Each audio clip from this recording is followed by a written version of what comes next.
नमस्कार बच्चों, स्वागत है आप सभी का। आज हम आपके लिए लेकर आए हैं पाठ्य पुस्तिका का पाठ 15 जिसका शीर्षक है चिड़िया। तो बच्चों, इस कविता के माध्यम से हम जानेंगे आजादी का जीवन सभी को प्रिय होता है, चाहे वह पशु पक्षी हो या हम मानव। हम सभी को आजादी से रहना पसंद है। तो जब हम जीव जंतुओं को पिंजरे में कैद करके रखते हैं तो शायद हमें उनके कष्ट और पीड़ा का एहसास ही नहीं होता, क्योंकि प्रकृति ने उन्हें तो आजाद रहना सिखाया है और उन्हें आजाद रहना ही पसंद है। लेकिन क्या होता है उनके मन की हालत जब उनको पिंजरों में कैद करके रखा जाता है, जानेंगे और भी विस्तार से इस कविता के माध्यम से। और इसे पढ़ाने के लिए आ रही हैं हमारी हिंदी की कुशल अध्यापिका।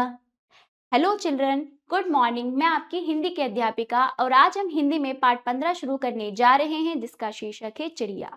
ठीक है, तो चलिए शुरू करते हैं। पाठ संख्या 15, चिड़िया।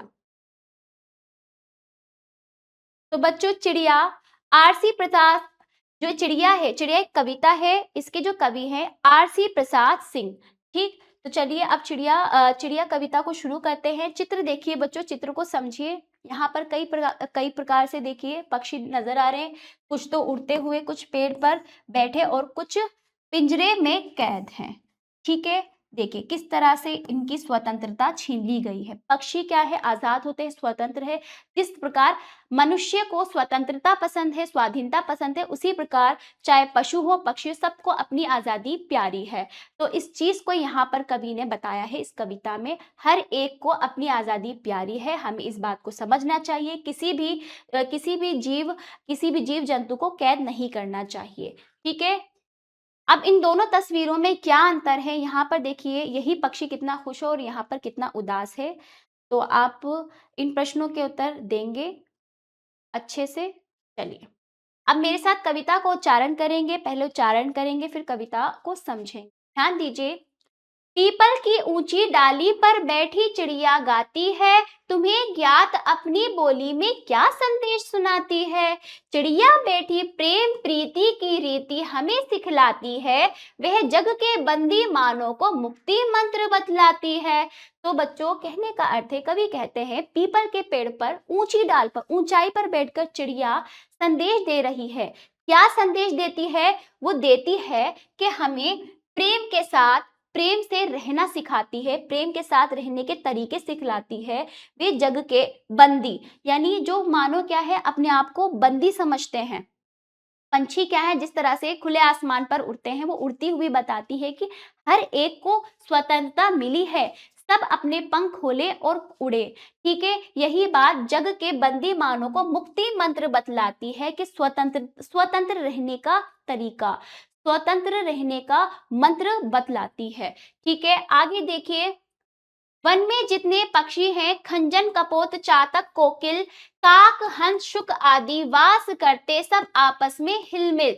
जिस तरह वन में कई प्रकार के पक्षी, खंजन यानी जिसकी एक पक्षी, छोटा पक्षी जिसकी पूंछ लंबी होती है, कपोत कबूतर, चातक पपीहा, कोकिल कोयल, काक कौवा, हंस हंसी होता है, शुक का मतलब होता है तोता।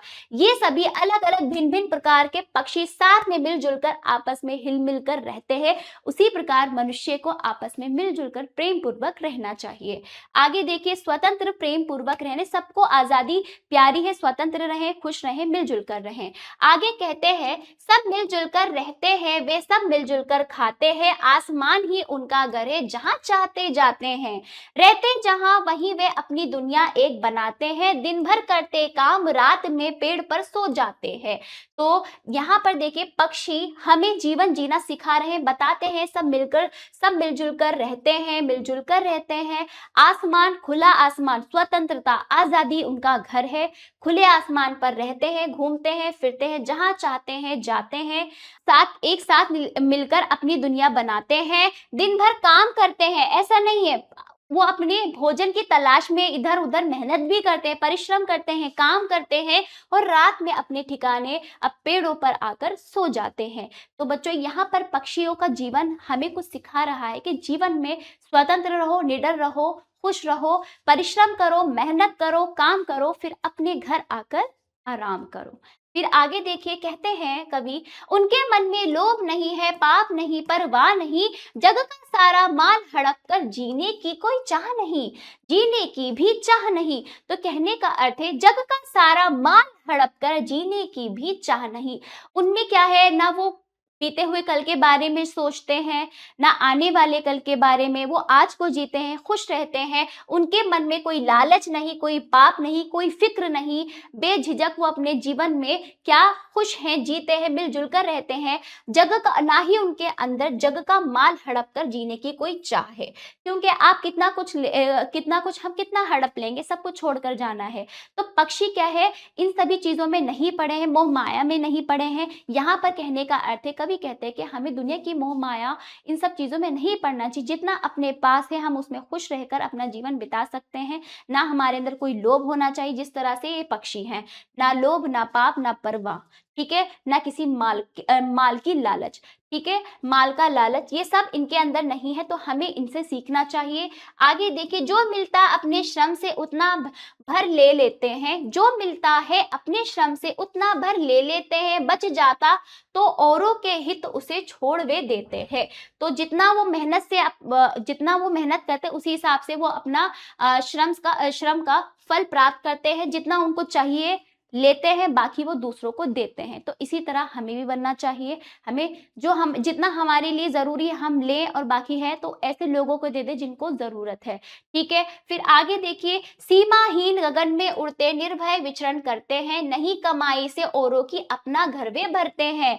तो इस तरह बताते हैं कि देखिए, सीमाहीन गगन में उड़ते, जिसकी कोई सीमा नहीं हो, खुले आसमान पर स्वतंत्र रूप से वो उड़ते हैं, बिना डरे विचरण करते, एक स्थान से दूसरे स्थान पर जाते हैं, और ना ही दूसरों की कमाई पर अपना घर भरते, अपने दम पर जीते हैं, है ना। तो इसी तरह हमें भी होना चाहिए। आगे देखिए, वे कहते हैं, मानो सीखो तुम हमसे जीना जग में, हम स्वच्छंद और क्यों तुमने डाली है बेड़ी पग में। फिर पक्षी कहते हैं, मानो तुम हमारी तरह जीना सीखो इस संसार में, तुमने अपने पैरों पर क्या बेड़ी डाली हुई है, तुम काबिल हो, सब कुछ मिला है, तुम अपनी मेहनत परिश्रम से बहुत कुछ हासिल कर सकते हो, तुमने क्यों खुद को कैद किया हुआ है। हम स्वतंत्र स्वाधीनता पसंद करते हैं, तो आप भी अपने जीवन को स्वतंत्र जियो, ना कि पैरों में क्या डालो, बेड़ी। आगे देखिए, तुम देखो हमको फिर अपनी सोने की कड़ियां तोड़ो, ओ मानो तुम मानवता से द्रोह भावना को छोड़ो। तो कहते हैं कि तुमने जो इस सोने की मोह माया, लालच, पाप, विद्रोह में जो पड़े हुए हो, ये तुम्हारी क्या है, तुम्हारी स्वतंत्रता को छीन चुके हैं, तुम अपने जीवन में आगे नहीं बढ़े हो। ये सोने की जो कड़ियां है, इसे तोड़ो, ओ मानो तुम एक दूसरे के लिए इंसानियत क्या हो, इंसानियत जगाओ, एक दूसरे के लिए क्या है, विद्रोह भावना को छोड़ दो। फिर आगे देखिए, पीपल की डाली पर चिड़िया यही सुनाने आती है, बैठी घड़ी भर में हमें चकित कर गाकर फिर उड़ जाती है। जो चिड़िया, आपने सुबह देखा होगा पेड़ पौधों पर चिड़िया चहचहाती है, वो क्या कहती है, यही सब कहती है, मानो तुम अपने जीवन में आगे बढ़ो, स्वतंत्र रहो, अपने पैर से ये लालच भरी बेड़ियों को निकाल दो। तो यही तो संदेश देने आती है, कौन, पीपल की डाली पर चिड़िया यही सुनाने, यही संदेश देने हमें आती है। फिर हमें क्या है, जरा सी देर में वो फिर ये सारा संदेश देकर गाकर फिर उड़ जाती है। आरसी प्रसाद सिंह की जो ये कविता है बहुत अच्छी है। अब देखिए, इस कविता से हमें यह सीखने को मिला, आजादी सभी को पसंद है, चाहे वे इंसान हो या पशु पक्षी, सभी आजाद रहना चाहते हैं। पक्षी अगर आसमान में उड़ता है तो वह खुश नजर आता है, शेर जंगल में आजाद घूमता है, अच्छा लगता है, पिंजरे में बंद शेर क्या लगता है, निरीह जानवर के समान लाचार दिखता है। इसी तरह मनुष्य को क्या है, ये छोटी मोटी चीजों से लालच को छोड़कर अपने जीवन में कुछ बड़ा करने की सोचे, तभी वो खुश रहेगा और दूसरों के जीवन को भी वो उजागर करेगा। ठीक है, चलिए पाठ समाप्त हुआ। शब्द देख लीजिए, ज्ञात का अर्थ है जो पता हो, रीति तरीका, बंदी कैदी, मुक्ति मंत्र, आजादी का मंत्र, श्रम मेहनत, सीमाहीन जिसकी कोई सीमा ना हो, निर्भय बिना डर के, विचरण करना घूमना, स्वच्छंद स्वतंत्र, कड़िया जंजीरों को जोड़ने वाले टुकड़े, द्रोह भावना विरोध करने की भावना। शब्दों के अर्थ समझकर कंठस्थ कर लीजिएगा। अब देखिए यहाँ पर कुछ शब्द दिए गए, इनको पढ़कर इमला बोलिए एक दूसरे को। आ जाइए, बोलकर प्रश्न दीजिए। बोलकर, चिड़िया किस पेड़ की डाली पर बैठी है? दूसरा, अपनी बोली में क्या सुनाती है? तीसरा देखिए, चिड़िया हमें किसकी रीति सिखलाती है? चौथा प्रश्न है, चिड़िया दिन भर काम करके रात में क्या करती है? इन प्रश्नों के उत्तर आप बोलकर देंगे। लिखित आ जाइए दिए गए प्रश्नों के उत्तर। पहला देखिए, क, चिड़िया जग के बंदी मानों को कौन सा मंत्र बताती है? ख, वन में कौन कौन से पक्षी हैं जो आपस में हिल मिलकर रहते हैं?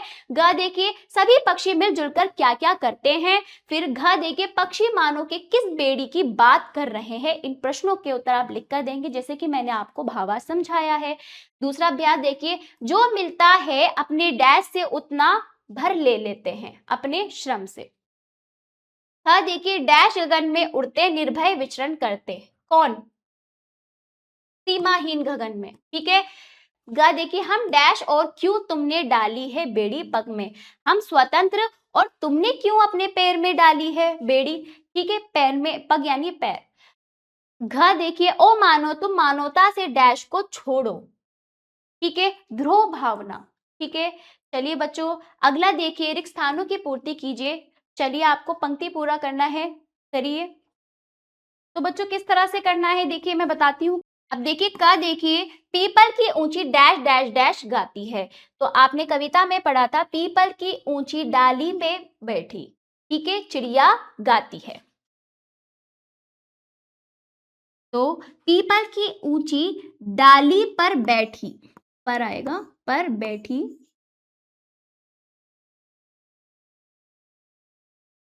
चिड़िया गाती है,